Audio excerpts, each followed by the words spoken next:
I'm going to be showing you guys how you guys can log in into your Xfinity account. So basically just search for Xfinity. I'm going to be telling you guys what Xfinity is, alright? So basically for those people who do not know Xfinity, Xfinity is also known as Comcast. So if you guys are confused, then don't get confused. Xfinity and Comcast are same. Basically Xfinity is known as a Comcast cable communication doing business as Xfinity, alright?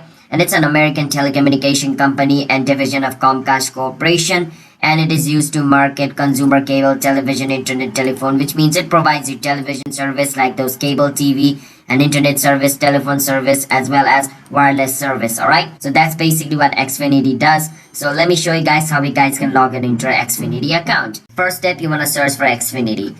After you search for Xfinity, there's going to be login to Xfinity button over here. You need to click on it, and it's going to take you to the login page of Xfinity. All right, now once you're over here, basically what you want to do is you need to enter your email or your mobile number or your username, whichever thing you find easy. You can enter that and click on let's go.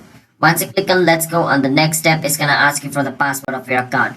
Over here you can enter the password of your account over here, and if you want to keep yourself signed in, you can tick mark this box. What it does is every single time you come into Xfinity, you don't have to log in into your account. If you tick mark this, you come into Xfinity account, your account will open up automatically. You just have to log in into once and you're good to go. Alright, so after doing that, just click on sign in and you should be able to log in into your Xfinity account if the email and password you entered over here is correct. So that's how you guys can log in into your Xfinity account.